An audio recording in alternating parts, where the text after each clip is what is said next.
Hello friend, तो आज मैं आपके साथ शेयर करने वाली हूँ 2017 में आई मूवी डियर माया को।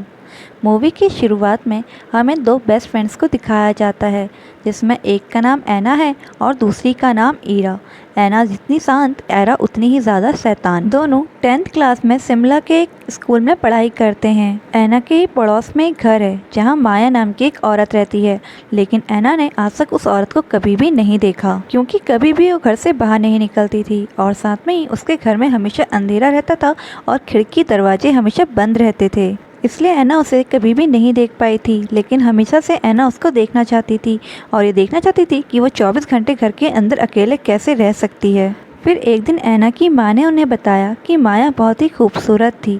हालांकि उसकी मम्मी ने भी माया को कभी नहीं देखा था, लेकिन लोग बताते हैं कि माया रजवाड़ों के ख़ानदान से थी और उसके चाचा की नज़र हमेशा ही उनके पैसों पर रहती थी। इसलिए जैसे ही माया के पापा की मौत हुई, उसके चाचा ने उन पर अपना रौब जमाना शुरू कर दिया। यहाँ तक कि उन्होंने कभी भी माया की शादी भी नहीं होने दी और माया से ये कह दिया कि कोई भी लड़का उसे पसंद नहीं करता। और उसके बाद से कभी भी माया को किसी ने घर से बाहर आते जाते नहीं देखा। और इस बात से अब ऐना और भी ज़्यादा दुखी होने लग जाती है। तब ऐना और ईरा एक दिन ये डिसाइड करते हैं कि वो माया की लाइफ में खुशियाँ लेके आएंगे और उसे वो प्यार महसूस कराएंगे जो आज तक उसे कभी भी नहीं मिला। और इसके लिए उन्होंने डिसाइड किया कि वो माया को लव लेटर्स और उसके बाद ऐना रात भर बैठ के माया के लिए लव लेटर्स लिखती है और दूसरे दिन स्कूल से आते वक्त वो उसको पोस्ट कर देते हैं। अब माया को जब वो लेटर्स लिखते हैं तो उसमें लिखा था कि मैं वेद हूँ और जो तुमसे 20 साल पहले तुम्हारे घर आया था तुम्हें देखने के लिए, क्योंकि तुम्हारा रिश्ता आया था। लेकिन घर पहुँचने पे तुम्हारे चाचा ने बोला कि तुम अभी शादी नहीं करना चाहती हो, इसलिए मैं भी वहाँ से जाने लगा और जाते वक्त मैं सिर्फ तुम्हारी एक झलक देख पाया था और उस झलक को मैं आज तक नहीं भूला हूँ और 20 साल बाद आज तुमसे अपने प्यार का इजहार करता हूँ। हालांकि मेरी शादी हो गई है और मेरे बच्चे भी हैं, फिर भी मुझे लगा कि एक बार शायद मुझे तुम्हें बताना बहुत ज़रूरी है, इसलिए मैंने तुम्हें ये खत लिखा और हमेशा अपनी खूबसूरती को ऐसे ही बनाए रखना। बस फिर क्या था, माया दिन रात उस लेटर को पढ़ने लगी कि वाकई कोई है जो उसे सच में प्यार करता है। और फिर माया की ज़िंदगी में बदलाव आने लगे और उसने अपने घर के सारे खिड़की दरवाजे खोल दिए और ना जाने कितने सालों बाद उसने धूप का नज़ारा देखा। स्कूल से घर आते वक्त ये चीज़ ऐना और ईरा ने भी नोटिस करी कि माया के घर के सारे दरवाजे और खिड़कियां खुली हुई हैं और ये देखकर वो दोनों बहुत ज़्यादा खुश हो गए और उन्होंने डिसाइड किया कि वो माया को एक और आखिरी लेटर लिखेंगे और उसके बाद ये सब वो बंद कर देंगे। और फिर ऐना ने एक बार माया को दोबारा लेटर लिखा और स्कूल से जाते वक्त उसे पोस्ट भी कर दिया। इस बार लेटर में लिखा हुआ था, मैंने जब तुम्हें देखा था तुम लाल रंग के सूट में थी और लाल रंग तुम पर खूब जचता है और लाल रंग प्यार की निशानी भी तो है।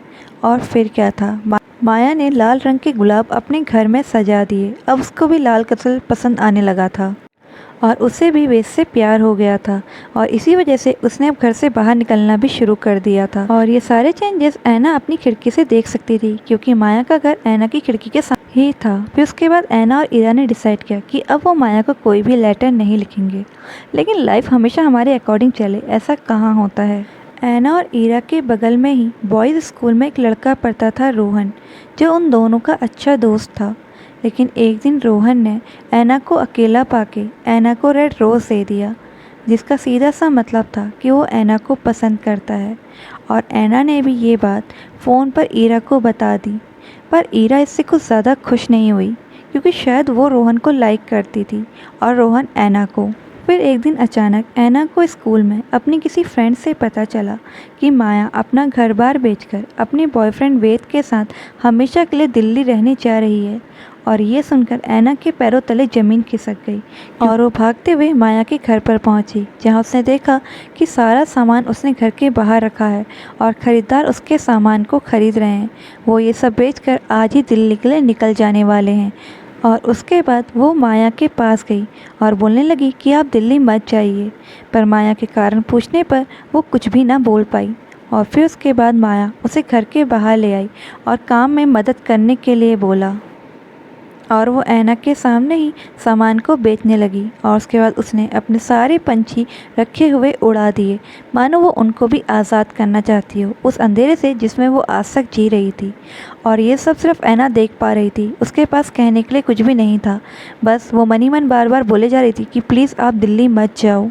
और उसके बाद हताश होकर वो वहीं बैठ गई और फिर ना जाने उसे कहाँ से वो गुस्सा आया कि वो दौड़ते हुए ईरा के पास गई और उसे सुनाने लगी कि तुम कैसे ऐसा कर सकती हो। तुम्हारे एक लेटर के चक्कर में वो अपना घर परिवार सारा सामान बेचकर एक अनजान शहर जा रही है, एक ऐसे इंसान के लिए जो असल में एग्जिस्ट ही नहीं करता। ईरा, माया का वेद तुम और मैं हैं, असल में माया का और कोई वेद नहीं है हमारे सिवा, और हमने ये सब उसकी ज़िंदगी में खुशी लाने के लिए करा था। फिर तुम उसकी ज़िंदगी को अंधेरे से कैसे भर सकती हो। पर ईरा ने कोई भी पलटकर जवाब नहीं दिया और ऐना थक हार के रोते हुए वहाँ से चली गई। उसके बाद जब वो घर रोने लगी और रोते रोते ही बेहोश हो गई और आखिरकार उसे 2 दिन बाद होश आया। और सबसे पहले जैसे ही उसे होश आया वो उसी खिड़की पर जाके खड़ी हुई जहाँ से माया का घर दिखता है। माया का घर तो आज भी वहीं पर है, लेकिन वहाँ माया नहीं है और ना ही माया का कोई सामान। और फाइनली ऐना ने हिम्मत कर सारी बात अपनी मम्मी को बता दी और ये जानकर उसकी मम्मी के पैरों तले भी ज़मीन खिसक गई और उन्होंने डिसाइड किया कि अब ऐना यहाँ नहीं रहेगी, वो दूर दिल्ली जाएगी अपनी आगे की पढ़ाई पूरी करने के लिए। और उसी आधे टर्म में ही ऐना को दिल्ली भेज दिया गया। और जब ऐना गई तो ईरा भी उससे रास्ते में मिलने के लिए आई, पर ऐना ने उसे यूँ नज़रअंदाज कर दिया जैसे वो ईरा को जानती ही ना हो। और शायद वो नहीं भी जानती थी, क्योंकि उसकी ईरा तो कभी ऐसी हरकत कर ही नहीं सकती थी। ये उसकी ईरा तो नहीं हो सकती। इस बात को अब 6 साल हो चुके हैं, लेकिन ऐना के दिमाग से माया अभी तक नहीं गई और ना ही वो गया जो उन्होंने माया के साथ किया था। वो अलग अलग न्यूज़पेपर से खोए गुमशुदा लोगों की तस्वीरें निकलवाती है। माया के पोस्टर्स उसने पूरे देहरादून शहर में लगवा दिए कि कोई तो हो जो उसे माया की खबर दे सके कि वो कहाँ है और किस हाल में है। वो इन 6 सालों में कभी अपने घर भी नहीं गई, लेकिन इस बार उसको जाना होगा क्योंकि उसकी माँ ने उसे बुलाया है और आना बहुत ज़्यादा ज़रूरी है। इसलिए ना चाहते हुए भी ऐना अपने घर गई और ईरा भी ऐना से मिलने आई हैं। और ईरा ने कहा कि वो ऐना के साथ मिलकर माया को ढूंढना चाहती है और उसने उस एड्रेस का पता भी लगा लिया है जो उसने 6 साल पहले माया को लिखा हुआ था। लेकिन ऐना अब ईरा से कोई भी नाता नहीं रखना चाहती, इसलिए उसने मना कर दिया कि वो ईरा के साथ कहीं भी नहीं जाएगी। पर फिर माँ के समझाने पर ईरा को मानना पड़ा और ऐना और ईरा दोनों निकल पड़े माया की तलाश में दिल्ली के लिए। दिल्ली पहुंचते ही सबसे पहले वो उसी एड्रेस पे गए जो ईरा ने निकाला था और वहां जाने पर उन्हें एक औरत मिली जिसने बताया कि कुछ साल पहले ये औरत इनके वहां ज़रूर आई थी, लेकिन ये आज कहाँ रहती है इस बारे में उसे कोई भी जानकारी नहीं है। और साथ ही उसने ये भी कहा कि आप पुलिस स्टेशन जाके एक बार इसके बारे में पता कीजिए। जब वो पुलिस स्टेशन गए तो पुलिस वाले ने कहा ना ही ऐसी कोई गुमशुदगी की रिपोर्ट और ना ही कोई लावारिश लाश हमें आज तक मिली है। उसके बाद ऐना के बॉयफ्रेंड ने ईरा से पूछा कि वो कहाँ घूमना जाना चाहती है, क्या वो क्लब जाना पसंद करेगी। तो ईरा ने भी उसके लिए स्वीकृति दे दी और उसके बाद वो तीनों रात को क्लब चले गए, जहाँ ईरा ऐना के बॉयफ्रेंड के दोस्त के साथ डांस करने के लिए चली गई। ये देखकर ऐना को बिल्कुल भी अच्छा नहीं लगा और वो ये सोचने लगी कि ईरा सिर्फ माया के बहाने यहाँ एंजॉय करने आई हैं और वो हमेशा से ही सेल्फिश रही है और आज भी सिर्फ वो अपने बारे में ही सोच रही है।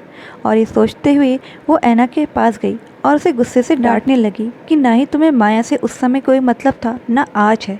तुम उस टाइम भी सिर्फ अपने बारे में सोच रही थी और आज भी सिर्फ तुम अपने एंजॉयमेंट के लिए माया का नाम लेकर यहाँ पर आई हो। और ये सब सुनने के बाद ईरा रोने लगी और उसे बताने लगी कि हाँ, मुझे माया से कोई भी फर्क नहीं पड़ता। चले जाने के बाद मैं बिल्कुल अकेली पड़ गई थी और तब मेरा एक बॉयफ्रेंड बना। और एक दिन जब हम बाइक में कहीं जा रहे थे तो एक बस एक्सीडेंट में मेरे बॉयफ्रेंड की मौत हो गई और मैं बच गई। और उस दिन पहली बार मुझे माया का ख्याल आया और तब से आज तक मैं माया को ढूंढ रही हूँ और आज तुम्हारे साथ माया को ढूंढते हुए यहाँ तक आई हूँ। मेरा बॉयफ्रेंड और कोई नहीं, रोहन था, वही रोहन जो तुमसे प्यार करता था। लेकिन अब मैं कल वापस जा रही हूँ। और जब ईरा वापस जा रही थी उसी टाइम स्टेशन पर ऐना को किसी का कॉल आया जिसने उससे बोला कि वो माया का पता जानता है। और तब ऐना भागते हुए ईरा के पास पहुंची और उसे कॉल के बारे में बताया और फिर दोनों उसी एड्रेस पे पहुँचे जहाँ मिलने वाले ने बुलाया था।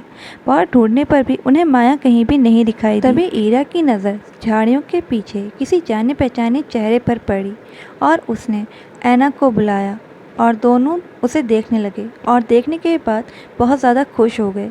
वो कोई और नहीं माया थी और जो पूरी तरीके से बदल चुकी थी। उसके बाद वो दोनों माया के पास पहुँचे और माया से उसका हाल पूछा। तब माया ने भी उन्हें अपनी कहानी बताना शुरू कर दिया। उस दिन सब कुछ बेचने के बाद वो दिल्ली के लिए रवाना हो गई और दिल्ली पहुंचते ही सबसे पहले वो वेद से मिलने के लिए उस एड्रेस पर पहुंची जो उसने लेटर पर लिखा हुआ था। लेकिन वहाँ पे उसे ऐसा कोई भी इंसान नहीं मिला, जिससे वो बहुत ज़्यादा घबरा गई। तब वो बुजुर्ग आदमी जिससे उसने एड्रेस पूछा था वो उसकी कंडीशन को समझ गया और उसने बगल के एक पीजी में उसे रूम दिलवा दिया। और अब माया भी अपनी ज़रूरतों के लिए बाहर आने जाने लगी। पहले पहले तो वो उसमें बहुत डरी, लेकिन थोड़ा थोड़ा करके वो उस माहौल में घुल मिल गई और अब उसे अंदर बाहर जाने की आदत हो गई और उसे अब ये अच्छा भी लगने लगा। फिर उसके बाद वो एक शॉप पर गई जहाँ पहली बार उसने कुछ नए तरीके के ट्राई करे और उसके बाद वो अपनी खूबसूरती को समझ पाई। उसके बाद ही वो एक ज्वेलरी शॉप पर गई जहाँ के ओनर का नाम वेद था और ये सुनते ही उसे उस वेद की याद आ गई जिसने उसे लेटर लिखे थे और उसे पहली बार लगा कि शायद ये वही वेद है। और घर आके वो फिर से उन्हीं सारे लेटर्स को दोबारा पढ़ने लगी और फिर वो बार बार उसी दुकान में जाने लगी और थोड़ा थोड़ा करके वो दोनों एक दूसरे के क्लोज आ गए। ये सब वो उन्हें बताई रही होती है, तभी वहाँ पर वेद और एक बच्चा आ जाता है जिन्होंने माया और वेद ने शादी के बाद अडॉप्ट कर लिया था। और इस तरीके से फाइनली माया को उसका वेद मिल जाता है और इसी के साथ